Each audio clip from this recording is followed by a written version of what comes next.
All content in this video, including but not limited to text, graphics, images, audio, and video, is the property of Toward Health and is protected by international copyright laws. Unauthorized distribution, reproduction, modification, or use of this content without prior written permission from Toward Health is strictly prohibited. For permissions, please contact us at contact@drtro.com. Hi guys, I am so excited to be here to talk to you about Moment Zero. This is a concept that's helped me and many of my patients, and I just love talking about it, and I want to share it with all of you. And most of you know who I am, but I'm going to introduce myself. My wife says I have to make a habit of introducing myself, so here we go. I'm a board-certified internal medicine doctor, obesity medicine doctor. I'm a personal trainer. People don't know that. I'm a personal trainer. I'm also a health coach. We have a practice, nationwide obesity medicine primary care practice. I'm a board member of a not-for-profit, a Society of Metabolic Health Practitioners, a great group.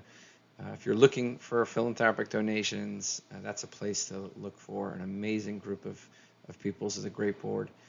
I lost 150 pounds, and I've kept it off for nearly a decade. I like to run, and I've been doing this exclusively, essentially obesity medicine, and I've helped a large number of patients lose weight, and I'm proud of that. We have a great app that many of you are on, and if you don't know about it, Toward Health app.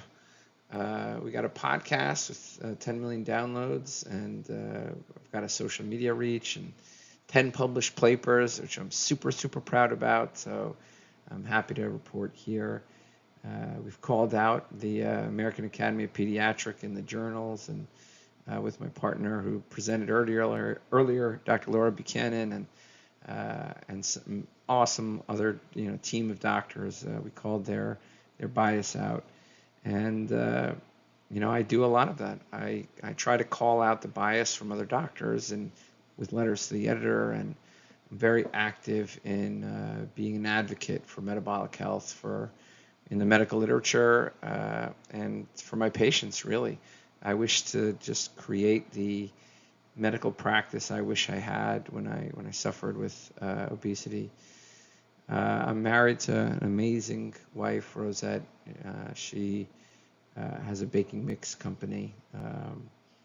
And I got 3 amazing kids, and we got a paper coming up that shows that our program can beat Ozempic in a corporate employee wellness setting. So, I'll go into my story a little bit. This is me 10 years ago, and this is my wife, my amazing wife, Rosette, and she's been at my side for 20 years now, and this is me at 350 pounds, and this is her, and that's us with the standard American diet. And when you remove sort of the addictive food from our diets, you can see it had a similar effect on both of us, but the magnitude was different.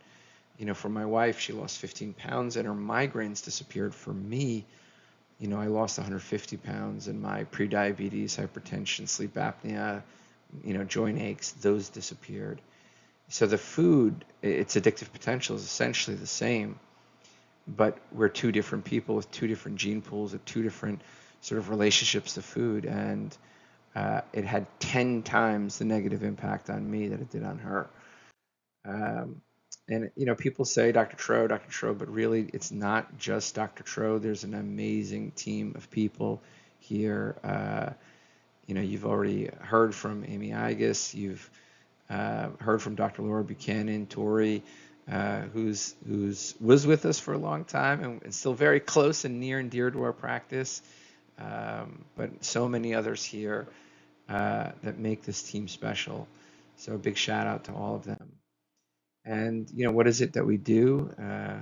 We use an approach called the Toward approach. Online text messaging, wellness coaches and trainers. We have an app. We use real-time monitoring, and we support dietary modification that's supportive of low carb and intermittent fasting. And this is sort of what our real-time monitoring looks like. And this is how we catch those moments when we're trying to get people to moment zero, we're looking for it, we're surveilling for it. How active are people on social media? Can we see if their activity changes? How's their glucose look? Can we see if that changes? Did their blood pressure change? Did their weight change? Did their water weight change? Can we reach patients at that moment when they need us the most? That's the goal. That's what I wish I had. And so, we're trying to prevent suffering. And so you guys all know about our app, but if you don't know our app, it's got so many tools. Go check it out. But let's get to it. Why are we here, right? And the reason why most people are probably here is they have this question: how do we maintain a healthy lifestyle forever? How do we conquer this relationship to food?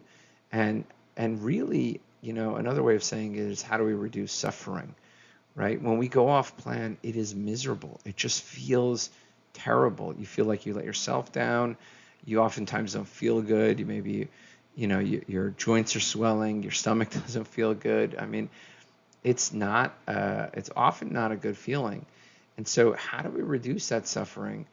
That's an important question to ask. And so we're going to be talking about, I mean, I've talked to Brian Wiley, coach at our clinic, just an amazing person with 15 years of low carb eating under his belt. And we talk about the voices we hear, the patients, and the mistruths that they tell themselves. And it's a recurring theme that we hear again and again. And I don't want to say lies that people tell themselves, but they're just not true. People say, I just can't do it, and yet these people are doing amazing things in their careers and with their families. I don't have the willpower. But it's like, wait a second, you actually have willpower. And we just hear this. And if you're saying this to yourself, I don't have the willpower, I just can't do it, I don't have the discipline, I'm a chocoholic, I just can't stop eating bread. These are the voices of suffering. And that means you have to lean in and not lean away. And we're going to talk about that. And these are more of those voices, that we hear. People say, it's my fault. It's just me. I'm a dum-dum. I don't know why. I just can't seem to do it. I need to do better. And you'll see with all of these, I don't have the discipline. What it is it's negative self-talk without a plan. It's my fault has no solution. It's just me. It doesn't have a solution. It's just a way to cause self-blame to keep you stuck in a problem. I don't know why. I just can't seem to do it. I need to do better. I don't have the discipline. Well, this is the voice of suffering. This is somebody who's trapped. And if this is you, my recommendation is pay attention to this lecture, because we're going to talk about how to address this. And it's not lean away and feel bad and feel self-blame and actually believe these things. It's actually run away from these. Run towards the problem. Run towards the issue. Lean in. Don't lean away. So before we sort of go over, and talk about Moment Zero, I just want to step in and I want you all to have a good, clear vision of a framework of how I want you to look at obesity. Our what model best explains our obesity epidemic? And if you ask my opinion, the model that best explains our obesity epidemic, it's not a budgeting model, calories in, calories out. It's actually the food addiction model, the mental health model. We have this strong hunger and drive to eat, and certainly addictive food exacerbates that hunger, exacerbates that drive to eat. But other things can, stress can, inflammation can, etc. And then this lifelong battle with this strong hunger drive and a battle with weight, it can lead to strongholds, manipulation of our emotions, logic, mentality, and outlook. And this is feeling anger and agitated instead of feeling gratitude. Telling yourself you need to clean the plate. That logic manipulation you see, or the mentality manipulation that you see, where you tell yourself, oh, I'm going to keep eating this way for the rest of the week. I'll start again next week. Or that outlook manipulation where, if somebody says it's your fault and you just need to do better, right? You just accept that narrative. It's like, well, no, yeah, we all need to do better, but that's not a plan. So taking self-blame without a solution, without ownership, it's not a helpful way to address a problem. So, this manipulation is what this which distorts our relationship to food, ultimately leads to significant distress. And when you have all of these together, both psychological and emotional distress, when you have that strong drive to eat, emotional issues with food, logic manipulation with food, a mentality and outlook that's, manipulated, overdrive of self-blame, like a decreased advocacy, a unwillingness to get help when it comes to food. These lead to psychological distress and emotional distress. This is, in my opinion, what explains our obesity epidemic. And so, at times in another webinar, we'll focus on food addiction and sort of the emotion, logic, and mentality manipulations that I called ELMO. But today we're going to focus on, the distress and how to ease that distress. And so my goal today is to give you a tool to reduce that psychological distress of yo-yo dieting, diet cycling, and the decision fatigue of what to do. And, I'm going to make it easy. I'm going to give you the answers up front. So if you're struggling with weight loss or yo-yo dieting and you're like, I just give me the answers. I don't want to go through food relationship, food addiction. I don't want to go through all that. Just tell me, here's the 10 things that I think a person needs to address really to take care of their food relationship forever. And I think it's ridiculously easy. Don't be fooled. Be empowered, because anybody can do it. You can do it. And there's the 5 musts. Address your hunger, your cravings, your feelings of deprivation, your social situations, and how you cope, your emotions, coping, mental health, stress. If you're trying to lose weight and make yourself hungry, well, what's going to happen? You're going to be hungry. So you need to manage that up front. You're going to have cravings. That's a side effect of eating less and trying to lose weight. You're going to feel deprived. You're going to struggle in social situations. So all of these need to be addressed. And if you don't address them, you're going to struggle. So you might as well address it and just do a thought experiment. If you make yourself hungry, right, and you don't address hunger, what's going to happen? You're going to struggle. If you make yourself hungry and you eat less and you don't address cravings, what are you doing? You're setting yourself up to fail. And if you don't address the feelings of deprivation when everybody's eating the cake and you're not, right, and how you're going to address those feelings, and you're making yourself hungry and cranky and craving, what's going to happen? You're setting yourself up to fail. And if you don't manage what you're going to do at vacations, holidays, birthday parties, meetings, celebrations, right? And if you don't manage what you're going to do when you're tired late at night and nobody's looking, when you're stressed out, when you're depressed, right? When you're excited, right? When you're celebrating, if you don't figure out how you're going to sort of maintain your lifestyle, and you're hungry and you're cranky, you're hangry and you're deprived, or you're going to struggle. So these are the 5 musts. And then, we have 4 problems that everybody needs to address. The problem foods that you struggle with your whole life. Document them. What are they? What are you going to do about those foods? For me, it's chocolate and pizza, right? So what are you going to do about it, right? So for others, it's certain times are a problem. Late at night, on their way home, right? After their shift. Certain places are a struggle, right? When you go to your vegan uncle's house, right? That's the hard place for you. Or when you go out to eat with your friends, right? Or the favorite restaurant your husband likes to go to or wife likes to go to, right? That's a struggle for you. So you have to write down the foods you struggle with, the times you struggle, the places you struggle, the people and the situations you struggle with. You got to write those down, and you have to address them ahead of time. And if you do these 9 things and then implement this one last key concept, which is immediate recovery, and we're going to talk about that. This is moment 0. If you immediately recover, right, and this is going to be the focus of my talk, you will have a bulletproof lifestyle. This is it right here, right? It's 10 things. So you can do it, right? You can do it. And if you take those 10 things and you systematically sort of map it out across the human experience, if you look at it, the average person has 15 to 25 foods or cravings they need to account for, right? Pizza, chocolate, ice cream, bread. What are you going to do when you're craving pizza? What are you going to do when you're craving chocolate? What are you going to do when you're craving ice cream, bread, and chips?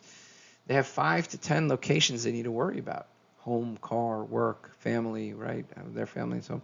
And there's 5 to 10 people you eat most of your food with. Certain families, certain friends, coworkers, right? And there's 2 to 5 situations: date night, vacations, holidays, right? These are things that you have to account for, right? Trips that you go on. And 1 or 2 times a day that people struggle with, usually it's late at night, right? Late at night, people are struggling with their food choices. A couple of emotional states, joy, celebration, stress, anxiety, depression, right? It can really drastically change your relationship to food. A couple of physical states: sleeplessness, chronic pain, infections, surgeries, right? And that one problem to address, which is immediate recovery. So if you put this in totality, yeah, in the human experience, you probably have 30 to 55 line items that you need to address to conquer food forever.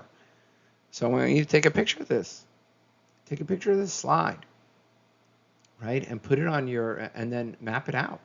What are your 5 to 20, 5 to 10 places, 5 to 10 people that you struggle with, the 2 to 5 situations, the times per day you struggle, the foods you need to figure out how you're going to manage, those emotional states that you're going to have to figure out. What are you going to do when you're sleep deprived? How are you going to recover immediately, which is going to be the thing we focus on here today. But this is something you can do. So, I want to ask this question because we're talking about mindset, and I've been thinking about this more and more. What do you all think? And just give me a show of hands, give me like a thumbs up if you think more accountability and personal responsibility is what you need, right, to conquer your food relationship. Or do you need to understand more of the sort of the nutrition lies or the lies we tell ourselves, the strongholds that we tell ourselves, right? So give me a thumbs up for you need more accountability and personal responsibility. Okay, I just want to see how many people sort of respond that way, and then give me a thumbs up if you think, that we need more knowledge of our internal lies and external lies. I'm interested to see how people answer that. So with that said, let's get into moment zero. So what is moment zero? I've been talking about this idea of immediate recovery, and there's a concept in medicine that has applications to lifestyle, and I want to talk about it. And there's this saying that we have in medicine, which is time is tissue, and I want to borrow that, right? Because time is adipose tissue, right? So and time is tissue. We use this for medical outcomes. The ideal in medicine is to prevent a heart attack, to prevent a stroke, right? We want to prevent these things. We want to, keep diabetes away so the arteries in the brain and the heart don't clog. We want to keep the blood pressure low. We don't want to smoke. We want to exercise, right? So we want to prevent, but what do you do when you can't prevent? When we recognize that prevention is not guaranteed? The thing we do is we educate patients about intervening quickly, right? And why do we do that? Why do we tell them, hey, if you have chest pain and it's radiating to your left side, left arm, left face, right, left jaw, that this could be a heart attack, right? And if you're a woman, it could be different. You may not get the classic crushing chest pain. It may be, subtle left-sided pain, subtle left back pain, right? So why do we create these awareness campaigns? Because we want people to reach out for help right away. Because if we can intervene right away, we have the biggest chance to save that heart, right? And same with the stroke. Why do we go through so much effort to tell patients if you have a droopy face, if you slur your speech and it's persistent and you have weakness in your arms or your leg, along with that droopy face, that this is a sign of a stroke. And we tell people to call 911 immediately. And why do we do that? Because that's a blockage in the brain causing brain damage. And the earlier we intervene, the less damage is done, the more tissue we save. So time, in an instance, is tissue. So if doctors do a good job of educating and patients understand the gravity of the situation to intervene quickly, and when they have that immediate recovery, less damage is done. And this is the goal, is to approach moment zero. And because if you get to a stroke at the onset, what you're going to do is you're going to limit that brain tissue that gets damaged. But if you go hours, there's more brain tissue dying. And if you go days, well, now it's a huge amount of dying, brain tissue. So what's the ideal here? We want to get to people at moment zero, right? We want to get to people where the damage is minimal, right? But what happens? Who's that person that waits a couple hours, right? Who's that person that waits? Maybe, they were busy at work. They thought they can just walk it off. It didn't walk off, right? And finally they get home. They tell somebody, and that person's like, "You better get to the hospital." Well, who's the person who waits days, right? Was it because they were uneducated? Maybe they were ashamed. Maybe they're embarrassed. Maybe they were depressed. Maybe they didn't know. Maybe they had other things going on, right? What is that person? And so, what factors lead to patients not getting care? Maybe it's a lack of knowledge, right? So what do doctors have to do? We have to educate. Maybe it's a lack of awareness. We have to build awareness campaigns. Maybe they were just stressed and they weren't focusing on they didn't look in the mirror. They didn't see their faces drooping. Maybe they're in denial. They looked at it. They said, "This will go away." Maybe it's a bit of self-sabotage. They just, didn't believe it. They're in shock. Maybe they have mental health issues, right? They're depressed, sad, stressed. They have other things to worry about. They're worrying about their taking care of somebody else, right? So these are the factors that lead people to delay care, and the result is they suffer, right? And their organs get damaged. And this is the same thing. Time is tissue. When you neglect your issues, your metabolic issues, you suffer. And so you have to understand what you're up against. How does this idea of moment zero apply to your diet and lifestyle? And just juxtapose it to, let's say, your car. How fast do we get help for other things in our life, right? Like if it's your car and you have a flat tire, what do? You have AAA ready to go. You have a spare tire. Everything's ready. You get the car taken care of in no time. If your bank has an issue and like you didn't make a charge, I mean, they're monitoring you. They text you in real time, and you're like, yeah, and you stop, money issues right then and there, and you call the bank. You make sure everything's okay. So you reach out for help. You lean into the problem. There's no shame. There's no self-blame. There's no guilt. Yeah, you're the one driving the car. Yeah, it's your car. Yes, you could drive better, but none of that stops you, right, from getting the help you need, right? Yes, you could make more money. Yes, you could spend less money, but that doesn't stop you from addressing the problem at hand right now, right? So how do we apply this idea of moment zero? And if you've struggled with food your entire life, for years, for decades, for a lifetime, why wait to get help, right? There's no reason to wait to get help. There's not any good reason, right? And why do we keep eating off plan? We would never take that car that has a flat tire and just keep driving off like that for days. We wouldn't drive with a flat and say, we'll call a mechanic on Monday. We don't do that.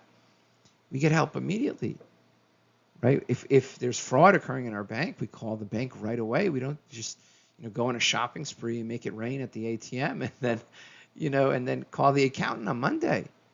We fix the problems right away, right?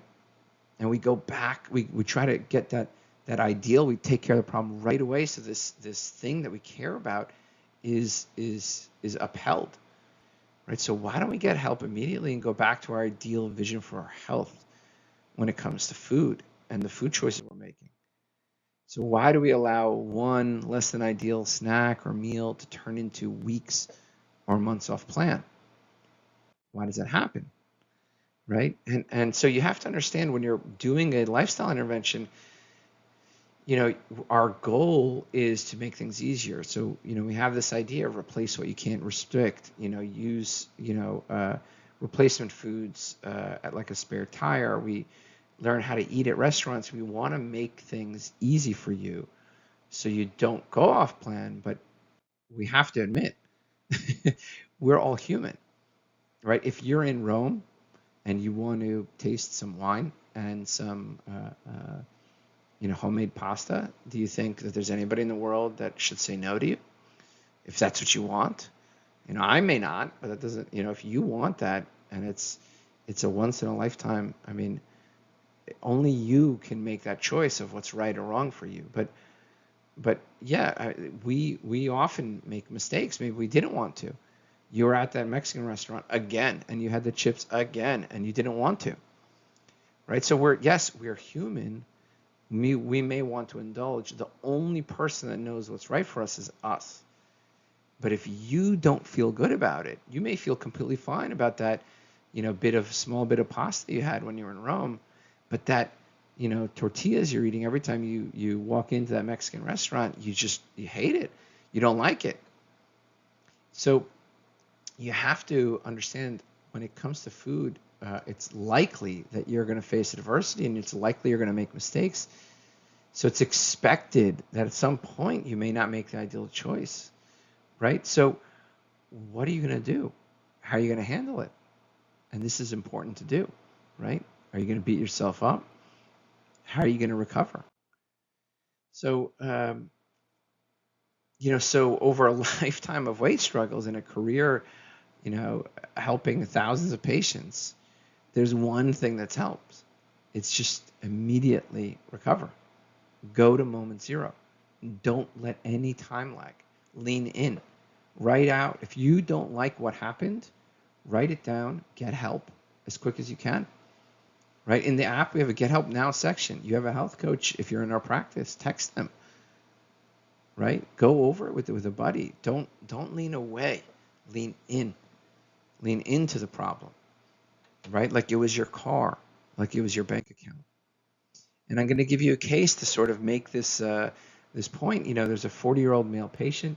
His goal is to control his weight and diabetes and to prevent worsening, debilitating chronic back pain due to disc disease. And you know, he puts a lot of pressure on himself, and he just finds himself, you know, when he deviates because of stress or pain, you know, he just gets lost in this all-around thinking. He's like, oh, I might as well just keep eating this way. I'll finish this weekend out, and I'll start again. And he's just always starting again. And his weight keeps coming on, and his back keeps getting worse, and his pain gets worse. That leads him to eat, and he's just stuck. And this is what he says: I already blew it. Might as well go all out. I'll start again later. And so this is what his life is like without moment zero. He's struggling just about every week. He's struggling to make those food choices. And when he goes off plan, could be off plan for a day. He could be off 3 days. He says on average it's 3 to 7 days. It's hard for him to get back on plan. And so if you do the math, he's struggling at minimum 90 days and maybe the whole year. And not only is he struggling and the weight's not going the way he wants, but the amount of shame and self-blame and guilt, I mean, it's a lot. It is a lot, right? So this is a huge problem. So basically, the entire year, he's struggling, and this is what his weight would look like on a scale. It basically goes up, down, up, down, up, down. Eventually, it's up. And it's always 2 steps forward and 2 steps back. And forget about the fact that the scale is sideways. His head is a disaster. The amount of distress here is off the charts. The self-blame. He feels bad. He's not making the choices he wants. It is a miserable place to be for him. And so this is what life is like with moment zero. He's going to still struggle those 30 to 50 times per year. You can't get rid of, you're not going to wake up and everything's fine. Life doesn't change, but the way he approached it off changed. Now, maybe it's 30 meals off plan or 30 snacks off plan. And there's no further days. He made a vow that he will not go another meal going off plan. And he's not going to feel self-blame. He's not going to beat himself up. If he messes up, he messed up, but he will not let it extend ever. right? There's no guilt, there's no self-blame, there's radical ownership. He texts his health coach, and that year he had 30 meals off plan, but he didn't let it go. He reached out for help, he leaned in. And instead of yo-yoing, look at what happened over the year. Just down. And he reached out to us 21 times. He reached out to us. And this is his weight. Instead of, the previous year, which was basically flat, now he's tackling his issues head on. Right? So this is moment zero. It's battling anything, everything that extends your misery and prevents you from getting back, right now, getting back on track right away. We're not here to make the judgments for you. You make the judgments. You wanted to have the pasta in Italy or you didn't, okay? If you're not happy with it, reach out for help. If you're happy with it, you don't need our help. You had pasta in Italy and you're good, right? But if you're unhappy with it, lean in, pay attention to that, and don't let it go, and recover right away. And what prevents people from getting to moment zero? I mean, there's that inner drive to eat that often, talks us out of what it is we actually want. And that part, that voice that delays you getting help is the enemy. You have to view it as the enemy. Anything that leads you back to a behavior you want to change, that is your enemy. You have to fight it. And that can come in the form of emotions. Maybe you feel like you're stubborn. Maybe you feel like you're just angry and agitated when somebody tells you not to eat something, right? That is your enemy. Maybe it's your own logic. You're saying, well, you deserve it, right? Well, you deserve health. Keep your diet going. Maybe you think, you've been off plan, you might as well stay off plan. No, you've been off plan. So that's why you should go right back on plan right now, right? It may be how you process self-blame. You may think it's you should just do better. You need to do better. But you know what? You needing to do better is not making a plan. Right? So all of these things, these manipulations, these lies we tell ourselves, these mistruths, that's the enemy. That's what keeps people away from recovering right now. So with moment zero, that's the way you lean in. Lean in. If you're not happy, write it down. Talk to somebody. Lean in. Recover today. Don't shy away. These don't help. I haven't seen them help. Excessive shame and guilt, self-loathing, self-blame. I just, what happens? You feel worse. And how do you feel better? You eat. So instead of all this, instead of the self-blame, the self-loathing, right, and which leads you to withdraw, lean in, text your coach, wasn't happy about this, wasn't proud about this, what would you do? Have you seen other people recover? My plan is next day I'm going back, right? That's the way to handle it. Do that. You want to lean into this, right, and get back quickly. And I'm a big believer in radical self-forgiveness. Like, look, it happens. Okay, it happens just like flat tires happen, but you don't sit there and blame yourself and call yourself a dum-dum and say you should have just driven better and drive that way for the next week. No, you get the tire fixed, right? So get your tire fixed right away. Address your food right, a relationship at that moment, at that minute. Journal it, write it down, text your health coach. Use the Get Help Now function of our app. Right? The goal is get back to moment zero, because if you delay, your tissue is just